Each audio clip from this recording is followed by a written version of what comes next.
हम सबको जीवन में बहुत सारे धोखेबाज लोग मिलते हैं, लेकिन हम उन धोखेबाज लोगों की पहचान नहीं कर पाते। गौतम बुद्ध ने कहा था कि एक खूंखार जंगली जानवर की तुलना में एक दुष्ट मित्र से ज्यादा डरना चाहिए, क्योंकि जानवर तो सिर्फ आपके शरीर को नुकसान पहुंचाता है, लेकिन एक कपटी और धोखेबाज मित्र आपकी बुद्धि को नुकसान पहुंचाता है। एक बुरा मित्र आपको ऐसी दशा में ला सकता है जहां आपको लगने लगे कि यह दुनिया बहुत बुरी है, अब यहां जीकर भी क्या फायदा है। और ऐसा तब होता है जब आपके साथ विश्वासघात होता है, आपको धोखा दिया जाता है, और धोखा भी उसी व्यक्ति को मिलता है जिसने दूसरे पर अंधा विश्वास किया हो। कभी भी हम किसी पर एकदम से भरोसा नहीं करते।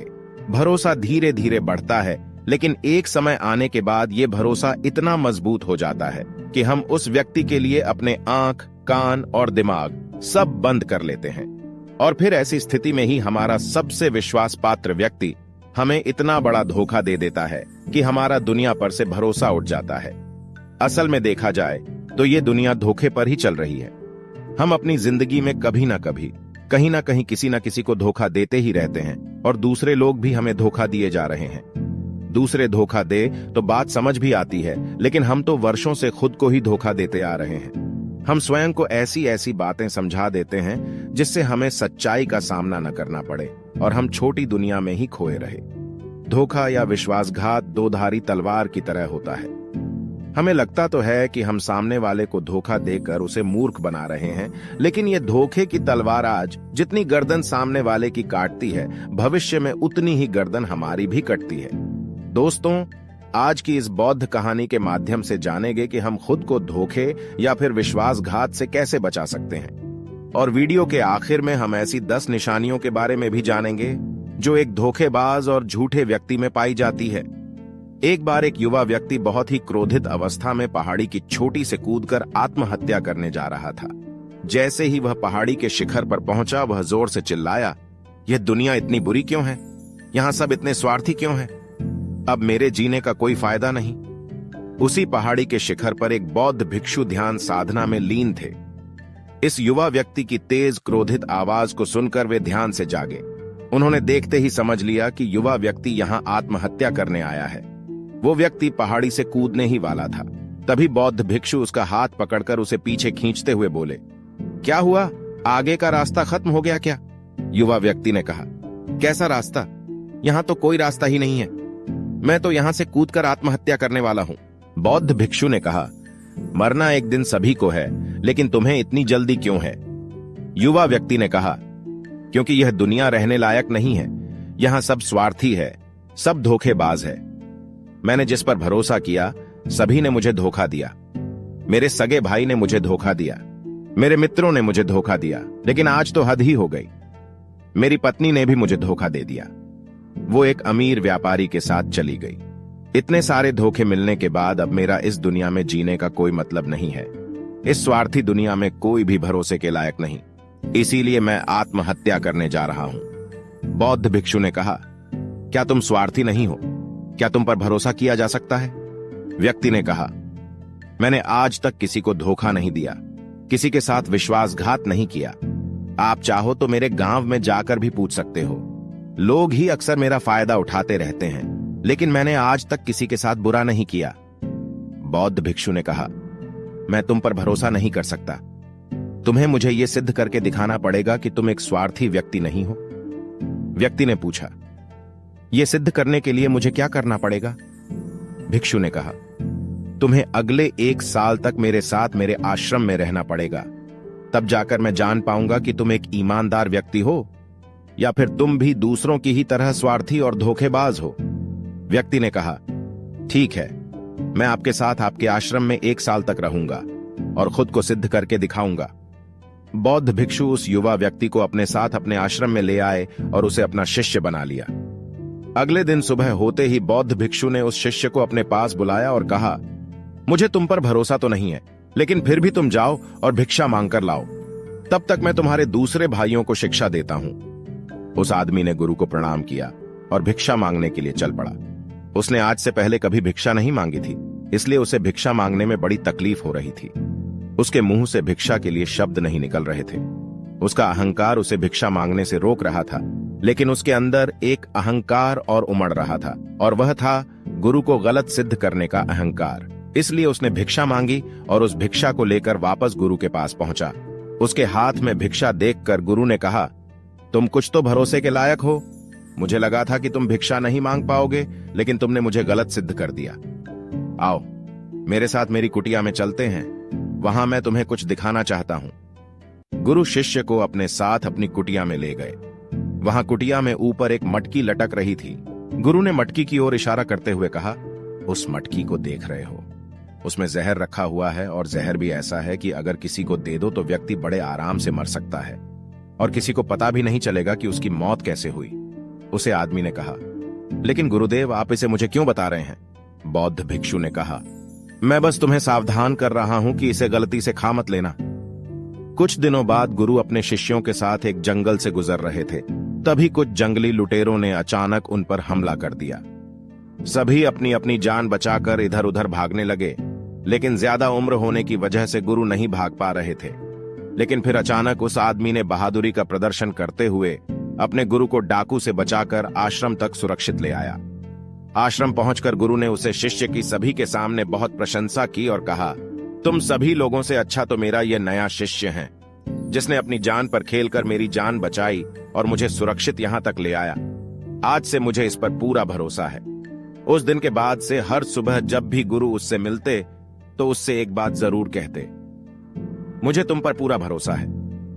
धीरे धीरे गुरु का शिष्य पर भरोसा बढ़ता चला गया, और वह इतना बढ़ गया कि गुरु ने एक दिन शिष्य को अपने पास बुलाया और कहा, मेरा कोई पुत्र नहीं है, लेकिन तुम मेरे पुत्र जैसे ही हो। अब मेरी उम्र हो चुकी है, मैं बूढ़ा हो गया हूं, इसीलिए मैं चाहता हूं कि मेरी मृत्यु के बाद इस आश्रम की बागडोर तुम अपने हाथों में ले लो। शिष्य ने कहा, गुरुदेव अगर आपकी यह इच्छा है तो मैं आपकी खुशी के लिए यह जिम्मेदारी भी उठाऊंगा। कुछ दिनों बाद गुरु बीमार पड़ गए तो उन्होंने आश्रम के सभी शिष्यों को बुलाकर यह घोषणा कर दी कि मेरे बाद इस आश्रम का संचालन ये युवा शिष्य करेगा। धीरे धीरे दिन बीतने लगे और उस युवा शिष्य के मन की बेचैनी बढ़ने लगी। वो जल्द से जल्द आश्रम को अपने कब्जे में लेना चाहता था। वो हर सुबह गुरु के पास जाकर यही देखता कि गुरु के स्वास्थ्य में कोई प्रभाव पड़ा है या नहीं, लेकिन गुरु का स्वास्थ्य तो दिन प्रतिदिन अच्छा होता जा रहा था। अब तो उसके सब्र का बांध भी टूटने लगा। उसके रातों की नींद चली गई। वो हर समय यही सोचता रहता कि कैसे गुरु को रास्ते से हटाया जाए और किसी को पता भी न चले। कभी वह सोचता कि गुरु को नदी में धक्का दे देता हूं, लेकिन अगले ही पल सोचता कि गुरु तो अच्छे तैराक है, वो तैर कर बाहर आ जाएंगे। फिर कभी सोचता कि गुरु को गला दबाकर मार देता हूं। ये सब विचार करते हुए वह सोच रहा था कि मुझे कोई ऐसा तरीका ढूंढना होगा जिसमें गुरु की मौत भी हो जाए और सभी को यही लगे कि यह एक स्वाभाविक मृत्यु थी। एक दिन वह युवा शिष्य गुरु के पास उनकी कुटिया में बैठा हुआ था। तभी उसकी नजर ऊपर लटक रही मटकी पर पड़ी। उसे याद आया कि गुरु ने कहा था इसमें जहर है, और जहर भी ऐसा है जिसका किसी को पता नहीं चलता। उसने सोचा कि यही सही रहेगा, ये जहर गुरु को दे देता हूं और किसी को पता भी नहीं चलेगा कि उनकी मृत्यु कैसे हुई, और फिर पूरे आश्रम पर सिर्फ मेरा नियंत्रण होगा। अगले दिन उसने चुपके से गुरु की कुटिया से वो जहर चुरा लिया और उसे गुरु के खाने में मिला दिया। गुरु ने वह खाना खा लिया और रात में सोने चले गए। लेकिन जब सुबह हुई तो पूरा आश्रम जागा, पर गुरु नहीं जागे। शिष्यों ने गुरु की कुटिया में जाकर देखा तो पता चला कि गुरु की मृत्यु हो गई है। जब यह बात उस युवा शिष्य को पता चली तो वह अंदर ही अंदर बहुत खुश हो गया और आश्रम को अपने नियंत्रण में लेने का काम शुरू कर दिया। उसी आश्रम में गुरु का एक सबसे पुराना शिष्य भी था। वह चुपचाप सारी घटना देख रहा था। वो अपनी कुटिया में गया और वहां से एक औषधि ले आया और वो औषधि गुरु को पिला दी। थोड़ी ही देर में गुरु की चेतना लौट आई और वह एकदम स्वस्थ होकर बैठ गए। यह सब देखकर उस युवा शिष्य के पैरों तले जमीन खिसक गई। वह बुरी तरह घबरा गया।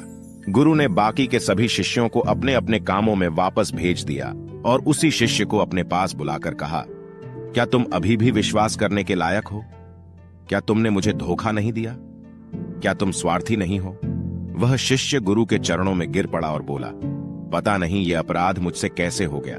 मैंने आज से पहले तो कभी किसी को धोखा नहीं दिया था। लोग ही मुझे धोखा देते आए हैं, लेकिन पता नहीं क्यों और कैसे मैंने आज आपको धोखा दे दिया। गुरु ने कहा, तुम मुझे धोखा दे ही नहीं सकते थे, क्योंकि मैंने तुम पर कभी भरोसा किया ही नहीं था। मैं किसी भी इंसान पर भरोसा नहीं करता। मैं केवल उसी पर भरोसा करता हूं जो मैं अपनी आंखों से देखता हूं। और मुझे तुम्हारे अंदर लालच दिखाई दे रहा था, और ये लालच भी मैंने ही तुम्हें जानबूझकर दिया था। क्योंकि कोई भी व्यक्ति केवल 3 कारणों से ही किसी के साथ विश्वासघात करता है। पहला स्वार्थ, दूसरा लालच और तीसरा ईर्ष्या। उस युवा ने गुरु से पूछा, लेकिन गुरुदेव, मैं खुद को इस स्वार्थ, लालच और ईर्ष्या से कैसे मुक्त रख सकता हूं? गुरु ने कहा, खुद को पढ़ो, खुद को जानो, खुद के भीतर उतरने का प्रयास करो। इंसान के भीतर बड़ी संभावना है कि वह खुद को कुछ भी बना सकता है, वह कुछ भी हो सकता है। और जब तुम में कोई बदलाव आए तो खुद के भीतर झांक कर यह जानने का प्रयास करो कि तुम क्यों बदल रहे हो, कौन तुम्हें बदल रहा है, यह बदलाव अच्छा है या बुरा। खुद का आत्मनिरीक्षण करने का प्रयास करो। गुरु का यह शब्द सुनकर उनके पैर पकड़ लिए और कहा, गुरुदेव, मैं आपका शिष्य बनकर रहना चाहता हूं और यह ज्ञान प्राप्त करना चाहता हूं कि मैं कौन हूं, क्या हूं और क्यों मैं बदल जाता हूं। गुरु ने कहा, हमारे आसपास ऐसे बहुत से लोग हैं जो इस बात की मिसाल है कि उन्होंने अपने स्वार्थ, लालच के बस में आकर कभी भी किसी को धोखा नहीं दिया, किसी के भी साथ विश्वासघात नहीं किया। लेकिन धोखा इंसान तभी देता है जब उसे लगता है कि जो वो कर रहा है उसे कोई देख नहीं रहा और भविष्य में भी किसी को उसका पता नहीं चलेगा, और जो वो कर रहा है वही सही है। हालांकि पकड़े जाने के बाद खुद को बचाने के लिए वो तर्क दे देता है कि मैं तो कुछ कर ही नहीं सकता था, मेरे पास यही आखिरी रास्ता बचा था, मैं मजबूर था। लेकिन हर धोखे के पीछे की सच्चाई यही है कि व्यक्ति उसे जानबूझकर अपने फायदे के लिए करता है। गुरु ने शिष्य की आंखों में देखते हुए कहा, याद रहे, हम जब भी किसी को धोखा देते हैं तो हम उसकी आंतरिक चेतना को ठेस पहुंचाते हैं और वह इतनी बुरी तरह आहत हो जाता है कि उसका किसी पर भरोसा नहीं रह जाता और वह अंदर से बहुत दुखी और खुद को बड़ा अकेला महसूस करने लगता है। इसीलिए अगर तुम चाहते हो कि तुम्हें कोई धोखा न दे पाए तो अपनी आंख, कान और दिमाग को खुला रखो।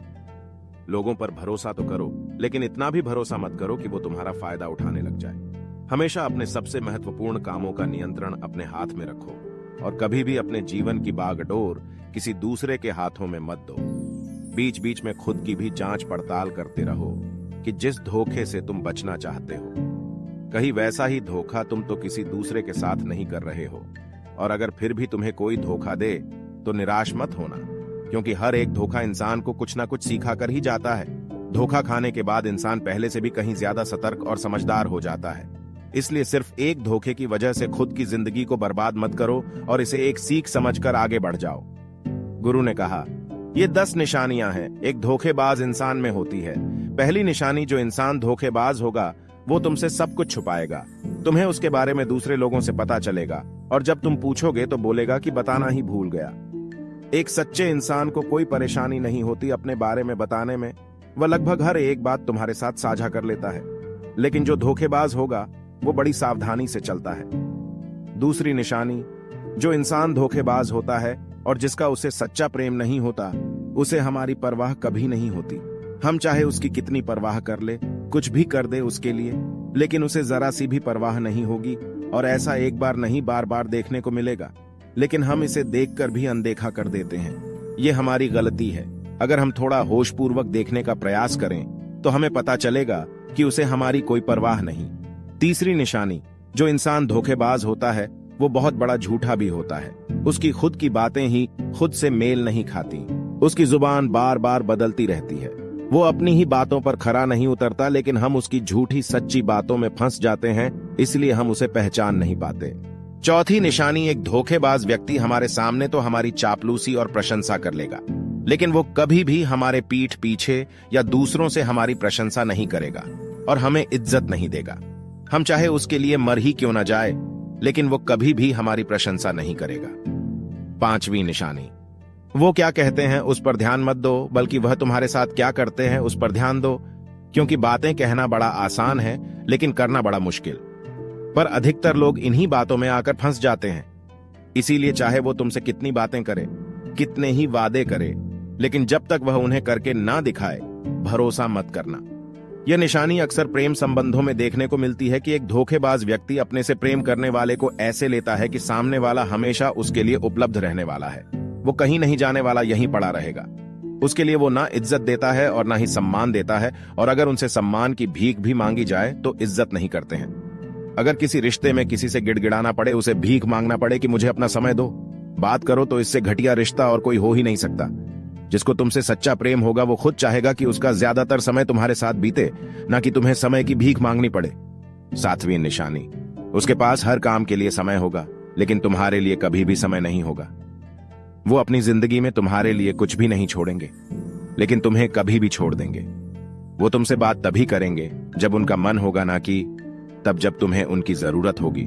वो तुम्हें तो किसी दूसरे इंसान से बदल सकते हैं, लेकिन तुम्हारे लिए कुछ भी नहीं बदलेंगे, ना अपनी आदतें, ना अपना स्वभाव और ना ही अपना आराम।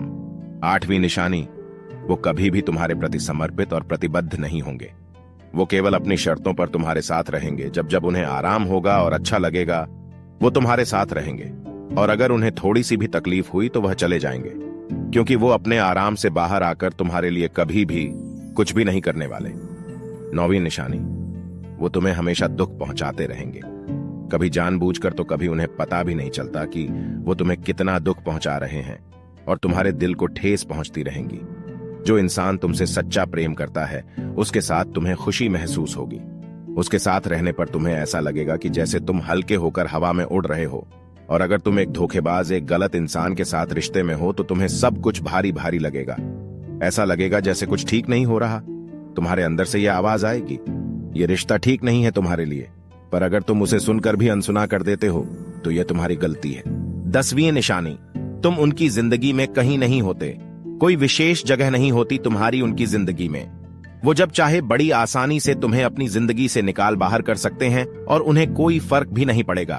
अगर तुम्हें भरोसा नहीं है और सच्चाई जाननी है तो कुछ दिनों के लिए उनकी जिंदगी से गायब हो जाओ। उन्हें जरा भी फर्क नहीं पड़ेगा, बल्कि वो तो और खुश हो जाएंगे कि अच्छा हुआ मुसीबत गई, जिंदगी से अब हम और आजाद है, अब हम जो चाहे वो कर सकते हैं। दोस्तों, अगर आप भी ऐसे इंसान के साथ संबंध में हैं तो होश में आ जाइए और जितना जल्दी हो सके इससे बाहर आ जाइए।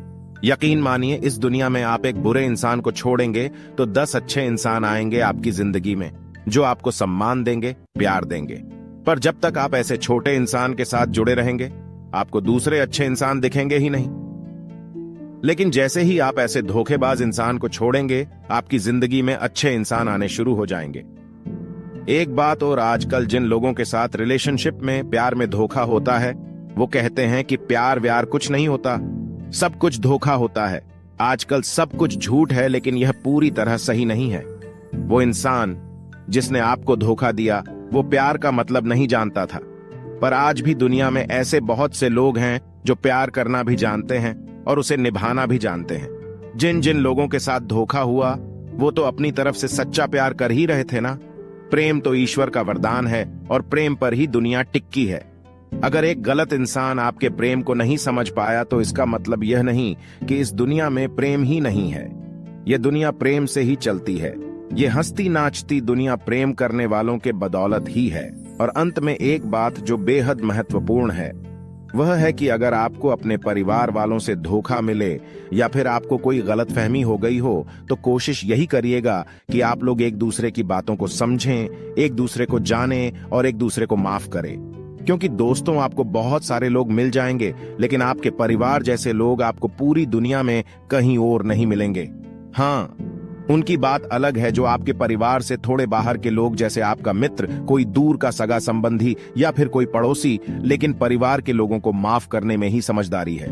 दोस्तों, मुझे उम्मीद है कि आपके वीडियो पसंद आई होगी और आपको कुछ नया सीखने को मिला होगा। आप वीडियो के बारे में अपने विचार नीचे कमेंट बॉक्स में जरूर बताएं। मिलते हैं अगली वीडियो में, तब तक के लिए आप अपना ख्याल रखें। धन्यवाद।